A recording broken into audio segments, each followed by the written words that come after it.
من الشیطان الرجیم بسم اللہ الرحمن الرحیم۔ آج کا ہمارا موضوع ہے حضرت عمر رضی اللہ تعالی عنہ کا قصہ۔ حضرت عمر رضی اللہ تعالی عنہ جن کے پاک نام پر آج مسلمانوں کو فخر ہے اور جن کے جوش ایمانی سے آج 1400 سال بعد تک کافروں کے دلوں میں خوف ہے۔ اسلام لانے سے قبل مسلمانوں کے مقابلے اور تکالیف پہنچانے بھی ممتاز تھے۔ نبی اکرم صلی اللہ علیہ وآلہ وسلم کے قتل کے درپے رہتے تھے۔ ایک روز کفار نے مشورہ کی کمیٹی قائم کی کہ کوئی ہے جو محمد صلی اللہ علیہ وسلم کو قتل کر دے۔ عمر نے کہا میں کروں گا۔ لوگوں نے کہا بے شک تم ہی کر سکتے ہو۔ عمر رضی اللہ عنہ تلوار لٹکائے ہوئے اٹھے اور چل دیے۔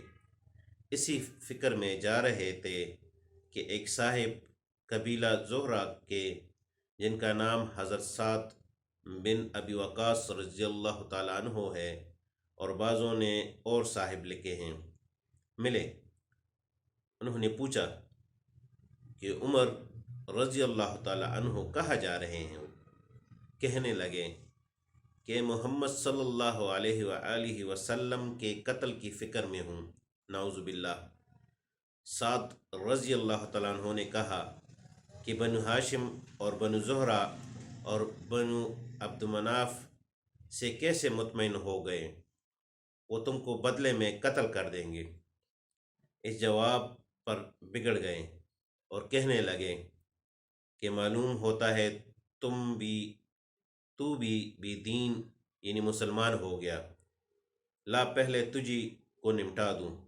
یہ کہہ کر تلوار سونٹ لی اور حضرت سعد رضی اللہ تعالیٰ عنہ نے بھی یہ کہہ کر ہاں میں مسلمان ہو گیا ہوں تلوار سنبھال لی۔ دونوں طرف سے تلوار چلنے کو تھی کہ حضرت سعد رضی اللہ تعالیٰ عنہ نے کہا کہ پہلے اپنی گھر کی خبر لے، تیری بہن اور بہنوئی دونوں مسلمان ہو چکے ہیں۔ یہ سننا تھا کہ غصے سے بھڑکے اور سیدھے بہن کے گھر گئے۔ وہاں حضرت حباب رضی اللہ تعالیٰ عنہ جن کا ذکر نمبر 6 پر گزرا، کواڑ بند کیے ہوئے ان دونوں میاں بیوی کو قرآن شریف پڑھا رہے تھے۔ حضرت عمر رضی اللہ تعالی عنہ نے کواڑ کھلوائے۔ ان کی آواز سے حضرت حباب رضی اللہ تعالی عنہ تو جلدی سے اندر چھپ گئے اور وہ صحیفہ بھی جلدی میں باہر ہی رہ گیا جس پہ آیات قرآنی لکھی ہوئی تھی۔ ہمشیرہ نے کواڑ کھولے۔ حضرت عمر رضی اللہ عنہ کے ہاتھ میں کوئی چیز تھی جن کو بہن کے سر پر مارا، جس سے سر سے خون بہنے لگا، اور کہا اپنی جان کی دشمن تو بھی بددین ہو گئی۔ اس کے بعد گھر میں آئے اور پوچھا کہ کیا کر رہے تھے اور یہ آواز کس کی تھی؟ بہنوئی نے کہا کہ بات چیت کر رہے تھے۔ کہنے لگے کیا تم نے اپنی دین کو چھوڑ کر دوسرا دین اختیار کر لیا؟ بہنوئی نے کہا اگر دوسرا دین حق ہو تب۔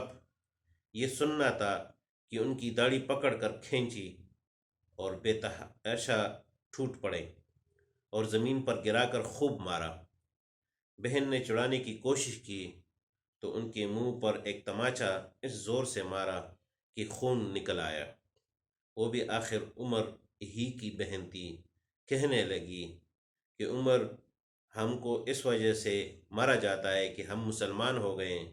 بے شک ہم مسلمان ہو گئے ہیں، جو تجھ سے ہو سکے تو کر لے۔ اس کے بعد حضرت عمر رضی اللہ تعالیٰ عنہ کی نگاہ اس صحیفے پر پڑی جو جلدی میں باہر رہ گیا تھا، اور غصے کا جوش بھی اس مار پیٹ سے کم ہو گیا تھا، اور بہن کے اس طرح خون میں بھر جانے سے شرم سی بھی آ رہی تھی۔ کہنے لگے کہ اچھا مجھے دکھلاؤ یہ کیا ہے؟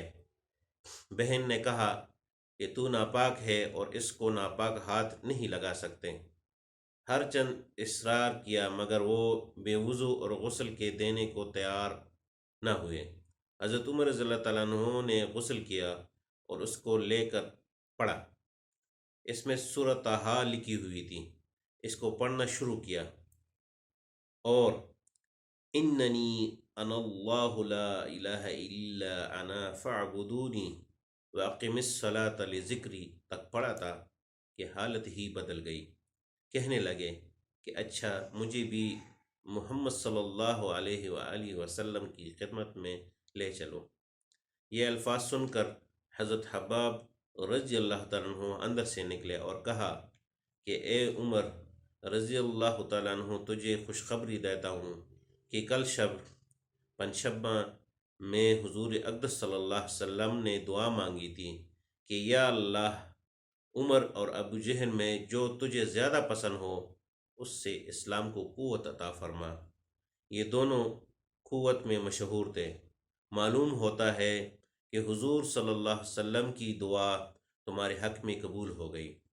اس کے بعد حضور صلی اللہ علیہ وسلم کی خدمت میں حاضر ہوئے اور جمعے کی صبح کو مسلمان ہوئے۔ ان کا مسلمان ہونا تھا کہ کفار کے حوصلے پست ہونا شروع ہو گئے، مگر پھر بھی یہ نہایت مختصر جماعت تھی اور سارا مکہ بلکہ سارا عرب اس لیے اور بھی جوش پیدا ہوا اور جلسے کر کے مشورہ کر کے ان حضرات کو ناپید کرنے کی کوشش ہوتی تھی اور طرح طرح کی تدبیریں کی جاتی تھی۔ تاہم اتنا ضرور ہوا کہ مسلمان مکہ کی مسجد میں نماز پڑھنے لگے۔ حضرت عبداللہ بن مسعود رضی اللہ تعالیٰ عنہ فرماتے ہیں کہ عمر رضی اللہ تعالیٰ عنہ کا اسلام لانا مسلمانوں کی فتح تھی اور ان کی ہجرت مسلمانوں کی مدد تھی اور ان کی خلافت رحمت تھی۔